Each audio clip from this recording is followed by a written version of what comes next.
Պարոն Փաշինյան, ես ուզում եմ անդրադառնանք հայ-ռուսական հարաբերությունների, մասնավորապես երեք ձեր գնահատականներին եւ տեսեք, դուք մշտապես այսպես թիրախում եք պահում տնտեսական խնդիրները, բայց չեք կարծում, որ սա քաղաքական հարց է եւ դուք ամենևին չեք անդրադառնում քաղաքական բաղադրիչին Ռուսաստանի կողմից Հայաստանին պարտադրվող քաղաքական կողմնորոշման հարցը, որովհետև դա որքան տնտեսական է, կրկնակի անգամ քաղաքական պահանջ են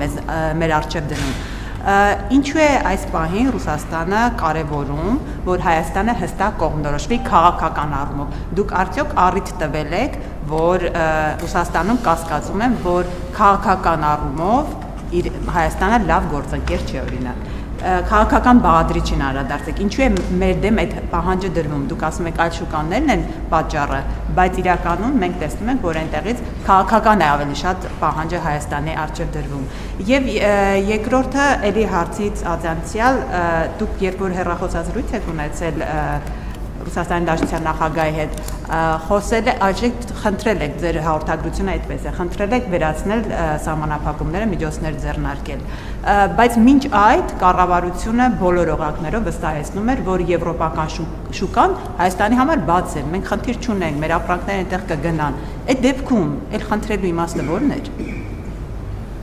Շնորհակալ եմ, նախ էլի ուզում եմ ընդգծել, որ ես Հայաստան-Ռուսաստան հարաբերությունների պատասխանատուն եմ, ես հայ-ռուսական հարաբերությունների պատասխանատուն չեմ, որտեղ հայ-ռուսական հարաբերությունները ուրիշ բան են, մենք տեսնում ենք, որ հայ-ռուսական հարաբերությունները տեղ-տեղ,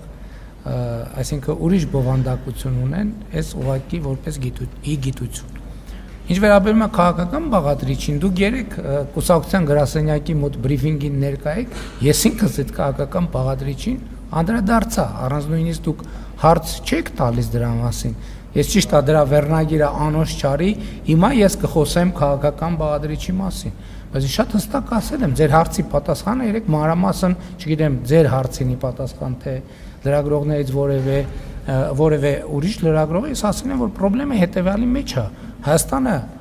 որոշել է ունենալ այլընտրանքներ։ Իչև այս Հայաստանը չի ունեցել այլընտրանքներ, չի ունեցել։ Տնտեսական առումով։ Ոչ, այդ թվում քաղաքական առումով։ Ինչի տնտեսական առումով, այդ թվում քաղաքական առումով։ Ինչա տեղի ունեցել, ինչն է խնդրեմը։ Խնդրեմը հետևյալի մեջ է։ Հայաստանը ռազմավարական հարաբերությունների փաստաթուղթ է ստորագրել Չինաստանի հետ, Հայաստանը ռազմավարական հարաբերությունների փաստաթուղթ է ստորագրել Միացյալ Նահանգների հետ, Հայաստանը ռազմավարական հարաբերությունների փաստաթուղթ է ստորագրել Մեծ Բրիտանիայի հետ, Հոլանդիայի հետ, Ֆրանսիայի հետ եւ այլն եւ բազմաթիվ այլ պետությունների հետ։ Իսկ նախկինում Հայաստանը ռազմավարական հարաբերություններ չուներ կամ չէր կարող ունենալ այսքան գործընկերների հետ։ Խնդրեմը այդտեղ է։ Ես չեմ կարող Ռուսաստանի զգացմունքների մասին ասել, ես կարող եմ ասել, որ Ռուսաստանը խնդիր է տեսնում այդտեղ, եւ այդտեղ էլ էքսկլյուզիվության բաղադրիչ կա, կամ մեծ խնդիրը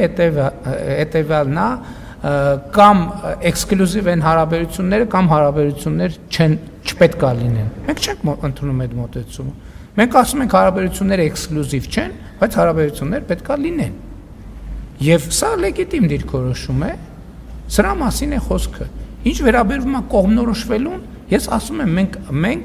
մեր պատմության փորձը ցույց է տվել, տեսեք դուք ասում եք լավ գործընկեր, թե լավ գործընկեր չի Հայաստանը։ Հայաստան 2022 թվին ինչով լավ գործընկեր չէր, որ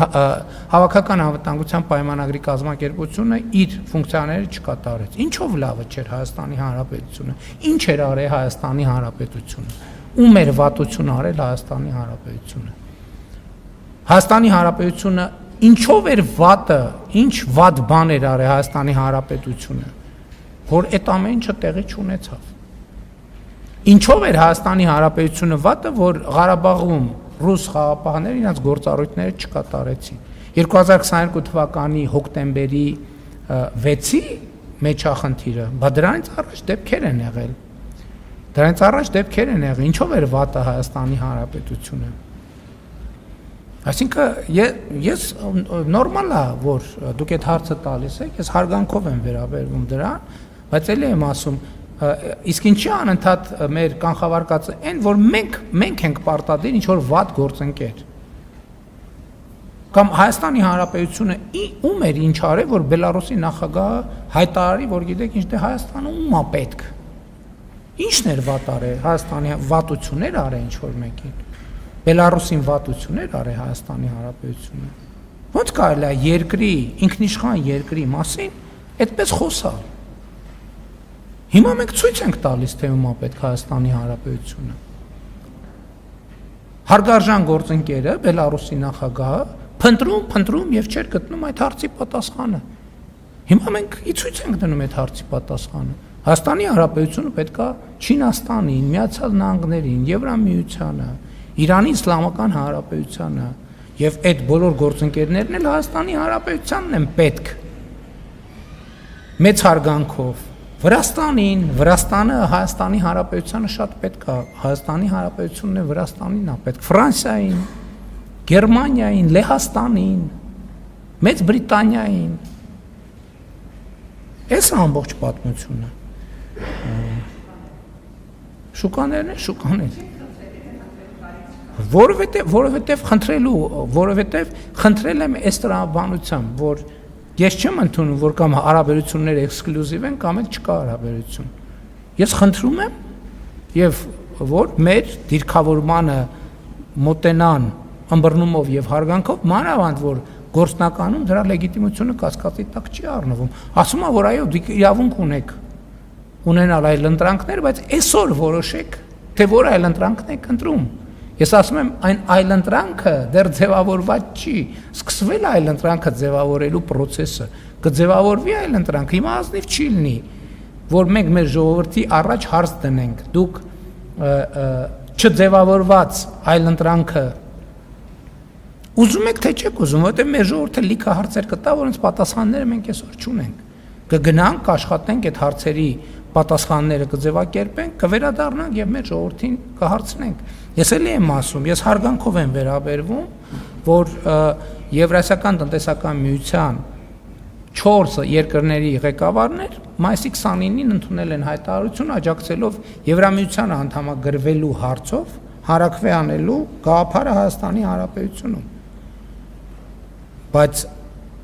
առարկան դեռևս գոյություն չունի։ Ես շատ հստակ ասել եմ իմ դիրքորոշումը եւ վերահաստատում եմ, որ նման հարցով հանրակրվե անելու համար Հայաստանը պետք է գոնե դիմաց լինի, ել չեմ ասում առավել տրամաբանականը, որ Հայաստանը գոնե անդամության տեխնացուի կարգավիճակ ունենա։ Կամ արդեն այդ հարցը լինի օրակարգում, այդ ժամանակ շատ տրամաբանական կլինի իրականացնել հանրակրվե այդ հարցով եւ անհրաժեշտ կլինի։